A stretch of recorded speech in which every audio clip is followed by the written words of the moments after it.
I have an Article 2 where I have the right to do whatever I want as president, but I don't even talk about that. That was President Donald Trump in July of 2019 offering his take on the constitutional limits of the presidency. His take is that the limit does not exist. 5 years later, in July of this year, the Supreme Court handed down its ruling on Trump v. United States, and they sided with Trump. Presidents were deemed immune from criminal prosecution for official acts, a term the court chose not to define. Trump and the court's conservative majority were in lockstep with one another, but out of step with 2 centuries of constitutional precedent. As Justice Sotomayor wrote in her dissent, quote, "The relationship between the president and the people he serves has shifted irrevocably. In every use of official power, the president is now a king above the law," end quote. And according to Project 2025, the conservative playbook for a second Trump presidency, the president should be a king, with every lever of government serving him alone. Project 2025 vows to slash the federal workforce and replace what's left of it with Trump loyalists. That's because all sorts of policy laid out in this handbook would be impossible to implement without loyalty to a president and an administration, not to the Constitution, across the government. Especially because some of its plans are so radical that pesky things like, say, expertise would simply get in the way of implementing them. On page 21, Project 2025 says, quote, "The next administration must not cede such authority to nonpartisan experts," end quote. Project 2025 plans on achieving that goal by removing protections for thousands of career civil servants, often experts in their field, and replacing them with politically loyal appointees who answer only to the president. So picture, hypothetically speaking, a scientist who studies the effects of chemicals in our water being replaced with someone who has no scientific background but a solid track record of supporting Trump's ideas. Across the 900-plus pages of Project 2025, this strategy is spoken in code. On page 552, for example, they suggest, quote, "The director of the FBI must remain politically accountable to the president," end quote. Politically accountable is code for obedient. That's what we want, an FBI that works at the whims of the president, arresting his political opponents, journalists, prosecutors, critics, even judges who don't do his bidding. Remember, one of Trump's first big scandals as president was firing FBI Director James Comey for not publicly saying Trump was not under investigation in the Russia probe, according to the Mueller report. Political appointees, Project 2025 code for our guys, are to replace civil servants at every level possible. That would leave Trump unchecked if enabled to go after his perceived enemies, which he has promised to do time and again on the campaign trail. Political appointees, a.k.a. Trump's would-be goons, are mentioned in this 922-page book 99 times. In the chapter on Homeland Security on page 136, Project 2025 suggests that when a leadership role is vacated and the next person in line is a career civil servant, they should be passed up in favor of a political appointee. On page 45, when discussing the kind of person who should run the Office of Budget and Management, Project 2025 writes, quote, "No director should be chosen who is not aggressive in wielding the tool on behalf of the president's agenda or who is unable to defend the power against attacks from Congress," end quote. Attacks from Congress should be the telltale sign here that no one involved in Project 2025 has any interest in a government of checks and balances.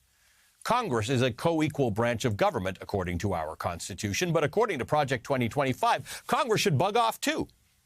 In the chapter on the State Department, it's put more bluntly. Page 173 says, quote, "The main suggestion here is that as many political appointees as possible should be in place at the start of a new administration," end quote. Transforming our federal government from groups of qualified experts to unblinking yes men will mean serious breakdowns in our government's ability to serve. For example, when Americans need crucial aid from federal agencies, the difference between civil service servants and political appointees shows. Just days ago, a former policy director on the National Security Council during the Trump presidency revealed that Trump initially refused to approve disaster aid for California during its deadly 2018 wildfires. The official told Politico's E&E News, quote, "We went as far as looking up how many votes he got in those impacted areas to show him that these are people who voted for you," end quote. Trump wound up reversing his decision. The playbook makes 4 promises for the next conservative presidency. Number 2 being to, quote, dismantle the administrative state and return self-governance to the American people, end quote. So the architects of Project 2025 were overjoyed when the Supreme Court assisted them in this effort, too, by overturning the 40-year-old precedent of the Chevron doctrine, which allowed federal agencies broad ability to interpret and enforce regulations. With the administrative state left weaker than it's been in 4 decades, the time is ripe for the broad structural changes that Project 2025 is seeking. In concert with the Supreme Court's summer decisions, Project 2025 seeks to create a federal government that answers only to the president, and a president who answers to no one. Before the break, I told you about how Project 2025's plans to expand the power of the president, combined with the Supreme Court's presidential immunity decision, could result in a truly unchecked Trump administration. For more on this, I'm joined by Kim Wehle, a former United States attorney, professor of law at the University of Baltimore, and the author of Pardon, How the Pardon System Works and Why. Kim, great to see you again. Thank you for joining us today.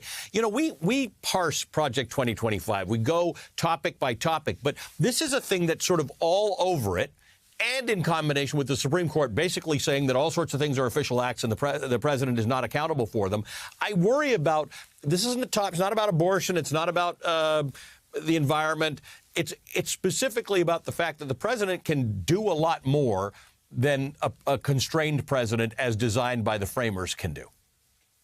Right. I mean, you mentioned Justice Sotomayor saying that the court converted the presidency into that of a king. And I think it's probably accurate. When you think about a king, Ali, in common law England, the idea was it's like a triangle. And the power comes from the divine to the king, and the king can do whatever the king wants. The American revolutionaries fought a war to flip the triangle, to invert the triangle. The people are in charge and the power trickles down. So Donald Trump's statement in 2019 that he had, under Article 2, could do whatever he wants is just not true. Every branch gets their papers checked by the other 2 branches. We saw this if you've seen the Hamilton musical. But the Supreme Court, in giving the president the power to commit crimes using the official office power, right? If he pulls out his handgun, his personal handgun, maybe he can be prosecuted. But if he uses SEAL Team 6, then somehow that is immune from any review. It's that kind of power. It's the official power that has the possibility of really limiting people's liberties. That's the stuff we should really worry about. And the court just took the rug right out from underneath the American people in that. I want to discuss Project 2025's very overt discussions about politicizing the federal workforce. They're talking about firing 50,000 people, possibly, and hiring people on the basis of what is essentially a loyalty pledge to the presidency, not to the Constitution, which is what every federal employee pledges loyalty to at the moment. What's the effect of a politicized federal workforce? We've seen examples around the world where it just doesn't work. If your fealty is to a party or to a president or a prime minister, that's not the same as having fealty to your country. Well, I think there's 2 pieces, and a lot of people, when listening to this conversation, wonder, how is this going to affect me? But you can just Google the employment application, the loyalty test for being in a Trump administration. It's quite terrifying. In addition, ProPublica just published a piece on how there are FOIA requests being done, inundated with Freedom of Information Act requests, some of these agencies to weed out the people that are not loyal. So this is going to affect regular workers. The second piece, as you indicate, is the idea behind the agencies is that they're experts. Do you really want a politician deciding how to store plutonium for nuclear reactors? No, you want a scientist doing that. But this gets beyond just science. Think about the Federal Communications Commission. They issue licenses for broadcast journalists. Do you really want politicians deciding who gets or does not get licenses, who gets punished for their speech through that process? It's very damaging, and it'll impact every single American, which is frankly why the framers said no more kings. If they believed we just didn't have to worry about it, they wouldn't have gone to the hassle of having a revolution and creating a constitution in 1787 in Philadelphia. We got more details from Jack Smith's case this week, and it's not directly tied to Project 2025, but knowing those details, how much damage could be done if the entire government served the president as opposed to the country and the Constitution? Well, again, it's that idea of unlimited power, the notion that not only did the Supreme Court say you could use your military power, FBI, CIA, the IRS to investigate, spyware, all of that can be used now to commit crimes. To commit crimes. The Supreme Court acknowledged that's what they are greenlighting, but also the court said, and you can't use that evidence of the official acts in a prosecution. So this could be not only widespread crimes, but we wouldn't even know about it, Ali. So it will be, again, that it could be that triangle. The haves and the have-nots, the winners and the losers are based on arbitrary criteria, not fairness. And as much as it's impossible to achieve complete equality, the idea behind the Constitution is there are processes to ensure it's not arbitrary winners and losers based on political loyalty. My deepest concern is that Americans will feel chilled. They'll feel chilled in who they talk to, who they associate with, what they post on social media, that there'll be retaliation. And when we can't speak, Ali, we can't think freely. And that's when we really lose our humanity. Everything's on the line in November. Kim, good to talk to you as always. Thank you for joining us. Kim Wehle is the University of Baltimore School of Law professor, author of Pardon Power, How the Pardon System Works and Why.